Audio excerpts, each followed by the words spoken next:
Jesus na casa de Elisa fala de tristeza que dá frutos. A notícia de que Elisa se convenceu de que deveria se livrar de sua trágica melancolia deve ter se espalhado pela aldeia, tanto que quando Jesus, seguido por seus apóstolos e discípulos, vai em direção à casa, atravessando a aldeia, muitas pessoas o observam cuidadosamente. Eles também fazem perguntas aos vários pastores sobre ele, por que ele veio, sobre aqueles que estão com ele, sobre o menino, as mulheres, o remédio que ele deu a Elisa para livrá-la das trevas da insanidade tão rapidamente assim que ele chegasse, sobre o que ele vai fazer ou dizer. E quem quiser pedir mais perguntas pode fazê-lo. A última pergunta é: não poderíamos vir também? Ao que os pastores respondem: isso nós não sabemos. Vocês devem perguntar ao mestre. Vão e perguntem a ele. E se nos maltratar? Ele não maltrata nem mesmo os pecadores. Vão, ele ficará satisfeito. Um grupo de pessoas, principalmente homens e mulheres idosos da mesma idade de Elisa, consultam-se e depois avançam para se aproximar de Jesus, que está falando com Pedro e Bartolomeu, e um tanto hesitantes o chamam de mestre. O que vocês querem? Pergunta Bartolomeu. Falar com o mestre para pedir que a paz chegue até vocês. Que perguntas vocês gostariam de me fazer? Eles se animam ao ver Jesus sorrir e dizem: somos todos amigos de Elisa e de sua casa. Ouvimos dizer que ela foi curada, gostaríamos de vê-la e ouvi-la. Podemos ir? Certamente podem vir ouvir-me. Para vê-la, não, meus queridos amigos. Mortifique sua amizade e também sua curiosidade, porque também é curiosidade.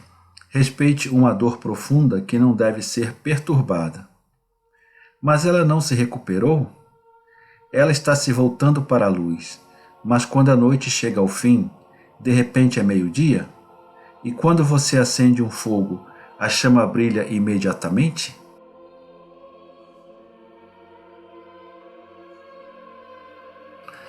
O mesmo se aplica a Elisa. E se uma súbita rajada de vento sopra sobre a pequena chama inicial, ela não a apaga? Use discrição, portanto. A mulher é uma grande ferida. Além disso, a amizade pode irritá-la, porque ela precisa de descanso, silêncio e solidão. Não trágica como a de ontem, mas uma solidão resignada para se encontrar novamente. Então, quando a veremos? Mais cedo do que você pensa, porque ela agora está no caminho da saúde. Mas se vocês soubessem o que significa sair dessa escuridão, é pior do que a morte. E quem sai dela, afinal, tem vergonha de ter estado lá e de que o mundo saiba. Você é um doutor? Eu sou o mestre. Eles alcançaram a casa. Jesus fala aos pastores: ide para o pátio. Aqueles que desejam ir com vocês podem fazê-lo, mas ninguém deve fazer barulho ou ir além do quintal. E vejam também, diz aos apóstolos, que todos cumpram. E vocês, fala com Salomé e Maria de Alfeu, cuidem para que o menino não faça barulho. Adeus. E ele bate à porta enquanto os outros dobram a esquina de uma rua estreita e vão para onde lhes foi dito. A criada abre a porta. Jesus entra enquanto a serva se curva repetidamente diante dele. Onde está a tua senhora? Com a tua mãe. E imagine só, ela desceu para o jardim. Que maravilha, que maravilha! E ontem à noite ela entrou na sala de jantar. Ela estava chorando, mas ela veio. Gostaria que ela levasse um pouco de comida, em vez do habitual gota de leite, mas não tive sucesso. Ela vai aceitar, não insista. Seja também paciente em seu amor por sua ama. Sim, meu Salvador, eu farei tudo o que tu me disseres.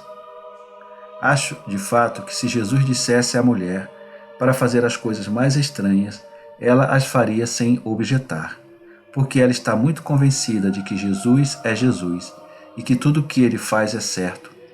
Nesse ínterim, ela o leva para uma grande horta, cheia de árvores frutíferas e flores.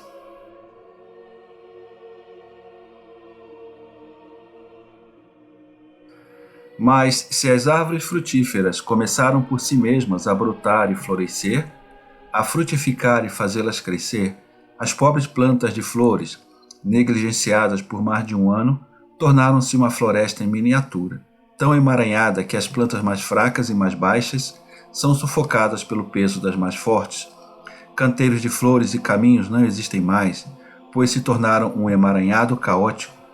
Só há ordem no fundo da horta, onde a serva semeou saladas e legumes para seu próprio uso. Maria está lá com Elisa, sob uma pérgola muito enrugada, cujos brotos e gavinhas chegam até o chão. Jesus para e olha para sua jovem mãe, que com a mais requintada arte, desperta e dirige a mente de Elisa para coisas completamente diferentes do que até ontem eram os pensamentos da aflita mulher.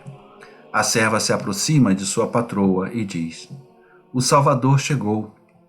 As mulheres se viram e vêm em direção a ele, uma com seu doce sorriso, a outra parecendo cansada e perplexa.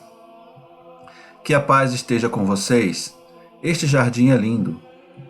"Foi lindo", diz Elisa. "E o solo é fértil. Veja quantas frutas lindas está para amadurecer, e quantas flores nas roseiras." "E ali são lírios?" "Sim, são, à volta de uma fonte onde os meus filhos brincavam tanto. Mas então era arrumado. Agora está tudo estragado aqui, e já não parece o jardim dos meus filhos. Daqui a alguns dias será como antes. Vou te ajudar." "Isso está certo, Jesus? Ireis me deixar aqui por alguns dias com Elisa. Temos tanto que fazer", diz Maria. "O que quiseres. Eu quero." Elisa olha para ele e sussurra: "Obrigada." Jesus acaricia seus cabelos brancos e depois se despede para ir aos pastores. As mulheres permanecem no jardim, mas pouco depois, quando a voz de Jesus saudando as pessoas presentes é ouvida no ar calmo, Elisa, como se fosse atraída por uma força irresistível, sobe lentamente até uma sebe muito alta, além da qual está o jardim. Jesus fala primeiro aos 3 pastores. Ele está perto da cerca viva, e à sua frente estão os apóstolos e os cidadãos de Betsur que o seguiram.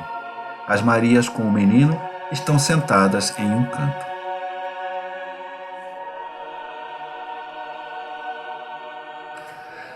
Jesus diz: "Mas vocês estão vinculados por contrato ou podem libertar-se do seu compromisso a qualquer momento?"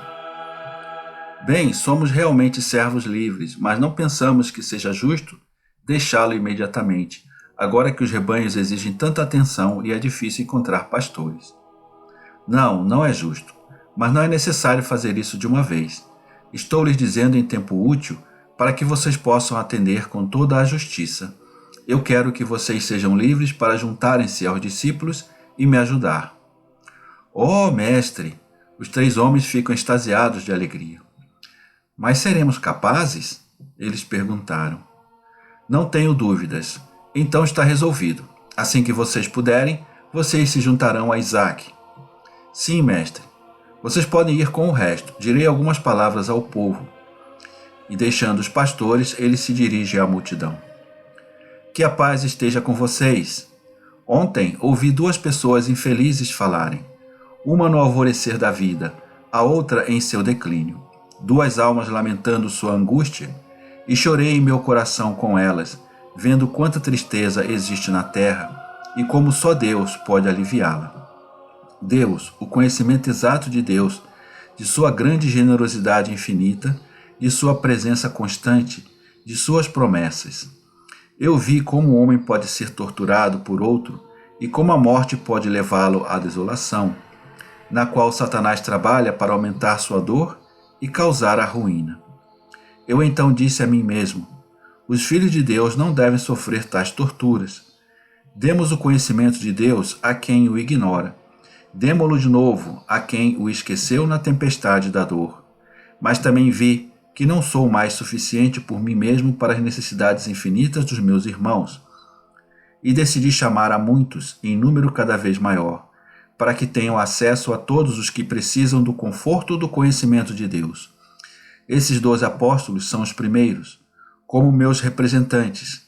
Eles podem levar a mim e, portanto, confortar todos aqueles que estão sob um pesado fardo de tristeza.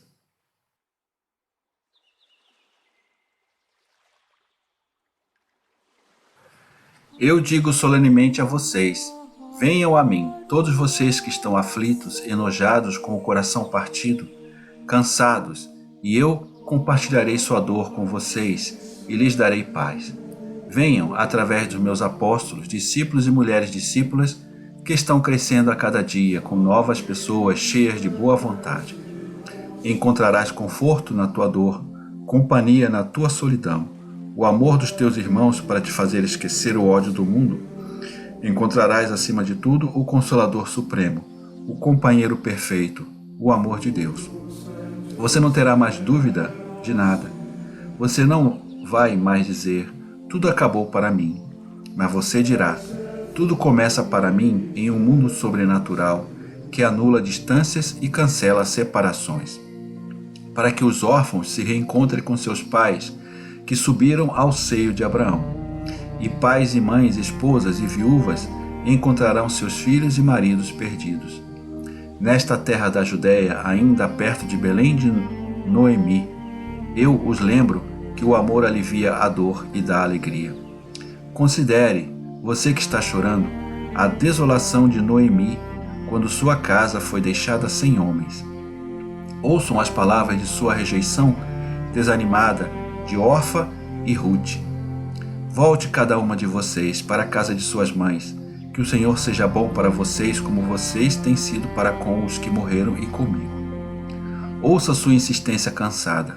Ela que um dia foi a bela Noemi e agora é a trágica Noemi, esmagada pela dor. Não esperava outra coisa na vida. Ela só queria ir e morrer no lugar onde fora feliz nos dias de sua juventude, com o amor de seu marido e os beijos de seus filhos. Ela disse: vão, não adianta virem comigo. Estou quase morta. Minha vida não é mais aqui, mas ali, no outro mundo, onde eles estão. Não sacrifiquem mais suas vidas ao lado de uma coisa agonizante, porque eu realmente sou uma coisa. Sou indiferente a tudo. Deus tirou tudo de mim. Eu sou uma amarga dor, e eu ficaria triste com vocês. E isso pesaria muito em meu coração. E o Senhor pede que eu dê conta disso. Aquele que já me bateu com tanta força, porque seria egoísmo mantê-las vivas, perto de mim, morta. Vão para suas mães. Mas Ruth ficou para apoiar a velha triste. Ruth tinha entendido que há tristezas que são sempre maiores do que a sua própria, e que sua tristeza de uma jovem viúva era mais leve do que a da mulher que havia perdido seu marido e seus 2 filhos.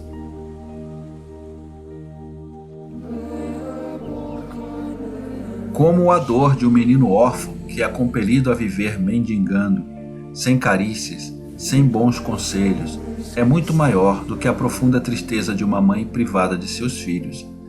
Da mesma forma, o lamento agudo daquele que, por uma série de razões, chega a odiar a humanidade e vê em cada homem um inimigo que ele deve temer e contra o qual deve se defender, é ainda maior do que outras tristezas, porque envolve não apenas carne, sangue e mentalidade, mas a alma com seus deveres e direitos sobrenaturais e os leva à perdição.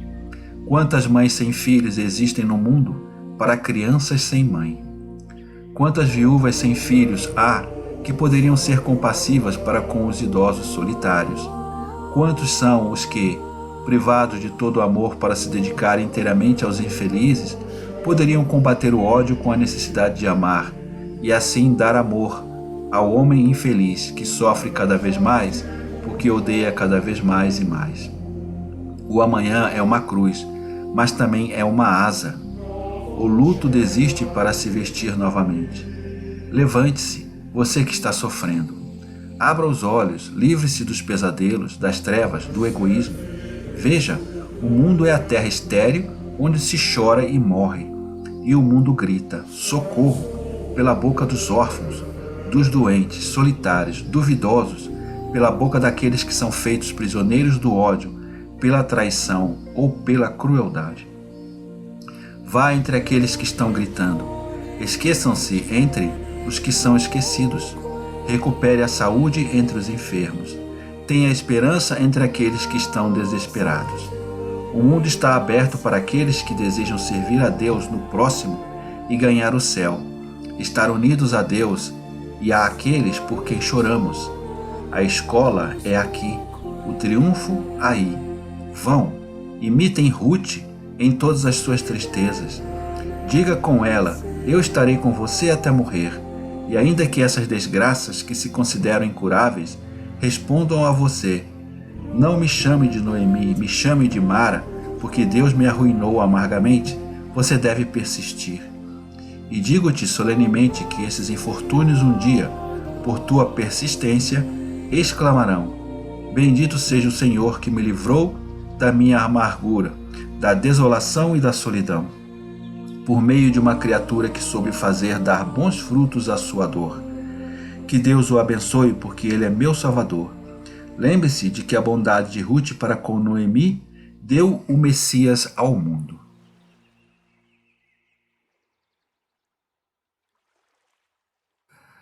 Porque o Messias descende de Davi, como Davi desceu de Jessé, Jessé de Obede, Obede de Boaz, Boaz de Salmão, Salmão de Nachom, Nachom de Aminadab, Aminadab de Ram, Ram de Hezron, Hezron de Perez. E eles povoaram os campos de Belém, preparando os ancestrais do Senhor. Toda boa ação é a origem de grandes coisas que você nem imagina. E o esforço que o homem faz contra seu próprio egoísmo pode causar tal onda de amor, capaz de subir cada vez mais alto, sustentando em sua limpidez aquele que a causou, até que o leve aos pés do altar, ao coração de Deus, que Deus lhe dê paz. E Jesus, sem voltar ao jardim pela porta construída na sebe, cuida para que ninguém se aproxime da sebe, do outro lado da qual vem um longo choro. Só quando todo o povo de Betsur se foi, ele se afasta com seus apóstolos, sem perturbar aquelas lágrimas benéficas. Em direção a Hebrom, à má disposição de Judas Iscariotes. Não creio que deseje fazer uma peregrinação a todos os lugares conhecidos de Israel, diz ironicamente o Iscariotes. Ele está discutindo em um grupo onde estão Maria de Alfeu e Salomé, junto com André e Tomé. Por que não? Quem nos proíbe? Pergunta Maria de Clopas. Eu faço, minha mãe está esperando por mim há tanto tempo. Bem, vá para sua mãe. Entraremos em contato com você mais tarde, diz Salomé, e ela parece estar acrescentando mentalmente: ninguém vai sentir sua falta. Certamente não, eu vou com o mestre. Ao contrário do que havia sido combinado, Maria não vem. Isso não deveria ter sido feito comigo, porque me foi prometido que ela viria. Ela parou em Betsur por uma boa razão. Essa mulher estava realmente infeliz. Jesus poderia tê-la curado de uma vez, sem fazê-la se recuperar gradualmente. Não sei por que ele não gosta mais de fazer milagres notáveis. Ele deve ter motivos sagrados para fazer o que fez, afirma André calmamente.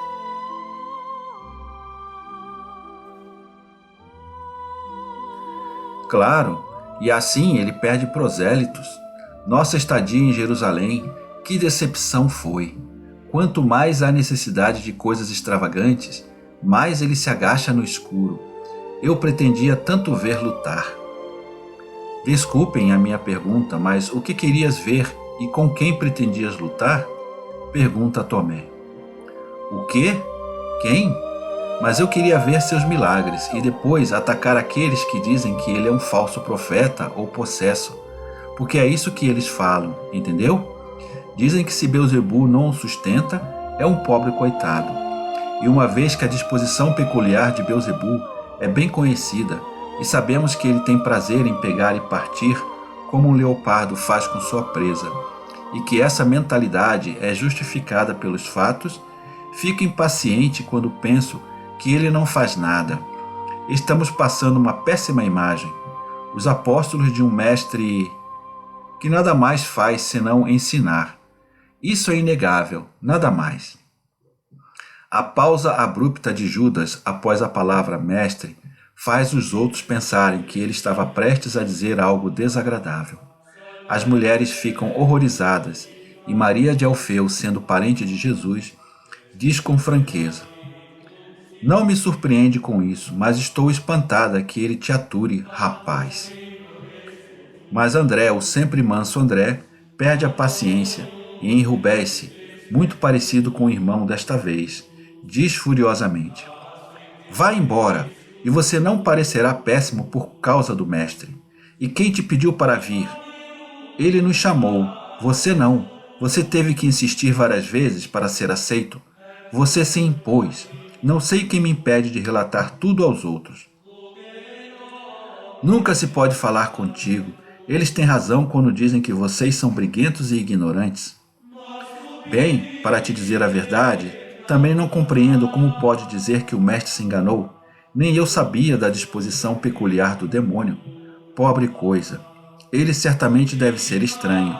Se ele fosse inteligente, não teria se rebelado contra Deus. Mas vou tomar nota disto. Provoca Tomé para evitar a tempestade que se aproxima.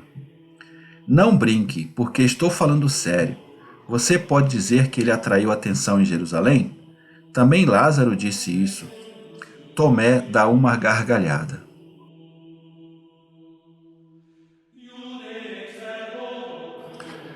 Então, ainda rindo, e seu riso que já desconcertou Judas, ele diz: Ele não fez nada? Vá e pergunte aos leprosos em Siloé e Inom. Ou seja, você não encontrará ninguém na Inom, porque todos foram curados. Se não estavas lá, é porque tens pressas em ir aos teus amigos, e consequentemente não sabes. Isso não impede que os vales de Jerusalém e muitos outros lugares ressoem com as hosanas dos leprosos curados. Conclui Tomé, sério, e continua severamente. Você sofre de problemas de bile, meu amigo, e assim você tem um sabor amargo e vê o verde em toda parte. Deve ser uma doença recorrente com você. E acredite em mim, não é muito agradável viver com alguém como você. Você deve mudar. Não direi nada a ninguém. E, se essas boas mulheres me ouvirem, também ficarão caladas. E André também. Mas você deve mudar. Você não deve pensar que ficou desapontado porque não houve desapontamento. Nem você é necessário porque o mestre sabe o que fazer por si mesmo. Não tente ser o mestre do mestre. E se por aquela pobre mulher de Elisa ele agiu assim, quer dizer que era a coisa certa a se fazer. Deixe as cobras assobiarem e cuspirem como quiserem. Não se dê ao trabalho de agir como um intermediário entre eles e ele. E acima de tudo, não pense que você se rebaixará por estar com ele. Mesmo se ele não curasse uma coisa simples como um resfriado no futuro, ele sempre é poderoso. Sua palavra é um milagre contínuo. E descanse sua mente. Não temos arqueiros atrás de nós. Não se preocupe, vamos conseguir convencer o mundo de que Jesus é Jesus. E fique quieto. Se Maria prometeu vir para a casa de sua mãe, ela virá. Enquanto isso, vamos dar uma volta por essa linda parte do país. É o nosso trabalho. E por que não? Vamos fazer as mulheres discípulas felizes, indo visitar o túmulo de Abraão, sua árvore e o sepulcro de Jessé. E, o que mais você disse? Dizem que este é o lugar onde viveu Adão e onde Abel foi morto. Os contos inúteis de sempre, resmunga Judas. Daqui a 100 anos dirão também que a Gruta de Belém e muitas outras coisas eram uma história. Mas, com licença, você queria ir para aquela caverna fedorenta em Endor, que você deve concordar não pertencia a um ciclo sagrado. Você não acha? E eles vieram aqui onde dizem que existe o sangue e as cinzas dos santos. Endor nos trouxe João e quem sabe que bela aquisição João é, zomba o Iscariotes.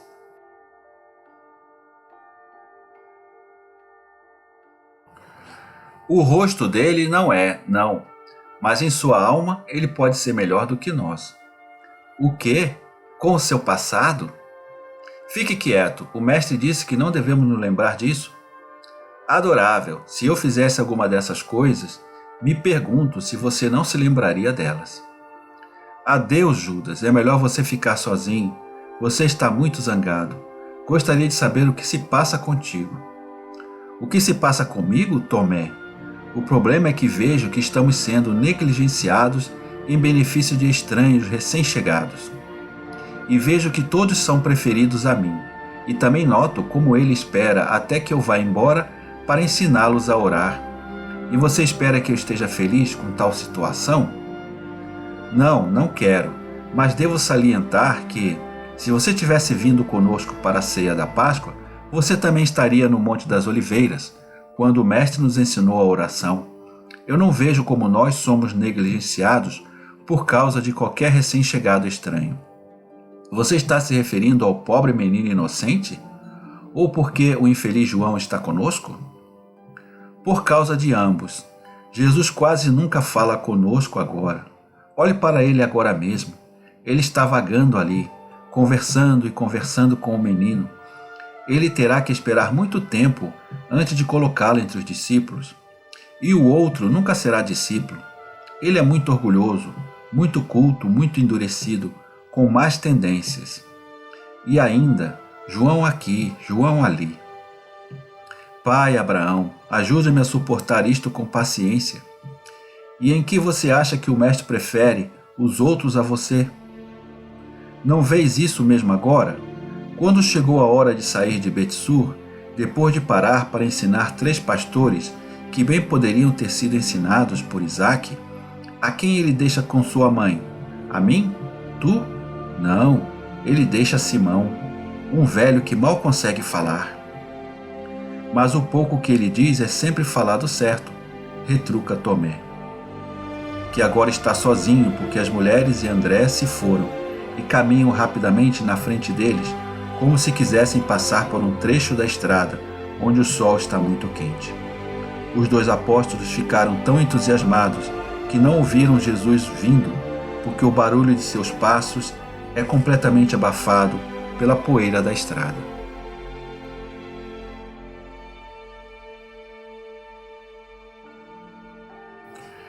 Mas se ele não faz barulho, os 2 estão gritando tão alto quanto 10 pessoas, e Jesus pode ouvir. Atrás dele estão Pedro, Mateus, os 2 primos do Senhor, Filipe e Bartolomeu, e os 2 filhos de Zebedeu, com Marziã entre eles. Jesus diz: Tens razão, Tomé. Simão fala pouco, mas o pouco que diz sempre está certo. Sua mente está plácida e seu coração é honesto. E acima de tudo, ele tem uma grande boa vontade. É por isso que o deixei com minha mãe. É um verdadeiro homem de confiança e, ao mesmo tempo, sabe viver, sofreu e está velho. Portanto, estou dizendo isso porque suponho que há alguém que pensa que minha escolha foi injusta. Portanto, ele era o mais adequado para ficar. Judas, não pude permitir que minha mãe ficasse sozinha, perto de uma pobre mulher que ainda está doente. E era justo que eu deveria deixá-la. Minha mãe vai completar o trabalho que comecei. Mas eu não poderia deixá-la com meus irmãos, ou com André, Tiago ou João, ou com você. Se você não entende o motivo, não sei o que dizer. Porque é a tua mãe, é jovem, bonita e gente. Não, as pessoas sempre terão sujeiras em seus pensamentos, em seus lábios e mãos e principalmente em seus corações. Pessoas desonestas que veem seus sentimentos em todos os outros, mas não estou preocupado com sua lama. Ela cai sozinha, quando está seca. Mas eu preferia Simão porque ele é velho e não lembraria muito a mulher desolada de seus filhos mortos. Vocês, rapazes, teriam se lembrado deles com a sua juventude. Simão sabe olhar sem ser notado. Ele nunca exige nada, ele se entende e pode se controlar. Eu poderia ter levado Pedro. Quem seria melhor do que ele perto de minha mãe? Mas ele ainda é muito impulsivo. Você sabe que digo abertamente e ele não se ofende. Pedro é sincero e ama a sinceridade até em seu próprio prejuízo. Eu poderia ter levado Natanael, mas ele nunca esteve na Judéia antes. Em vez disso, Simão conhece bem a região e será valioso em trazer minha mãe para Queriote. Ele sabe onde ficam a sua casa de campo e a casa da cidade, e não... Mas, mestre, mas vossa mãe vem mesmo à minha? Dissemos isso, e quando você diz algo, você o faz.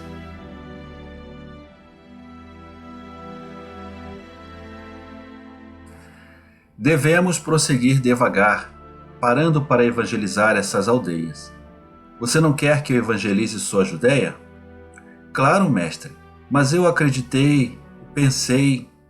Acima de tudo, você estava se causando muitos problemas com sua própria imaginação.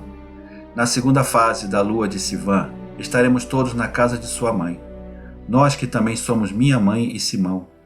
Por enquanto, ela está evangelizando Bet-sur, uma cidade da Judéia, como Joana está evangelizando Jerusalém, com a ajuda de uma menina e um sacerdote que antes era leproso, como Lázaro com Marta e o velho Ismael estão evangelizando Betânia, como Jutá é evangelizada por Sara, e estou certo de que sua mãe fala do Messias em Queriote.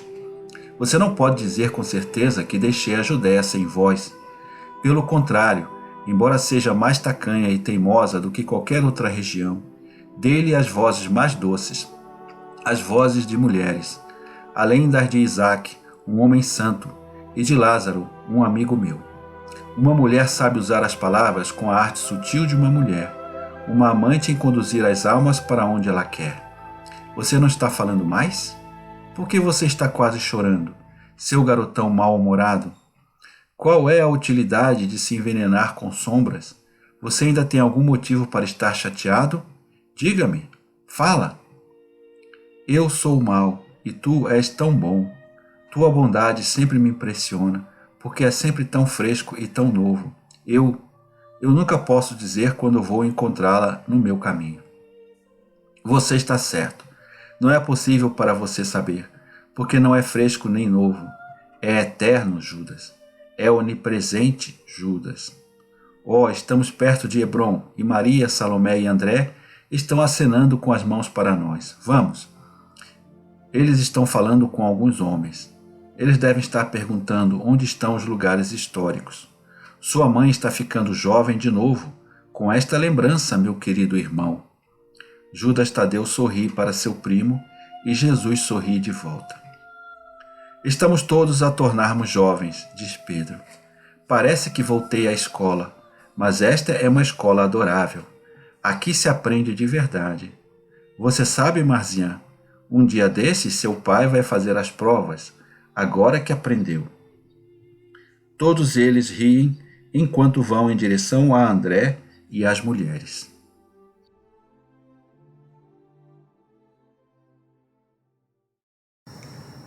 Inscreva-se no canal, ative as notificações, dê o seu like, comente e compartilhe.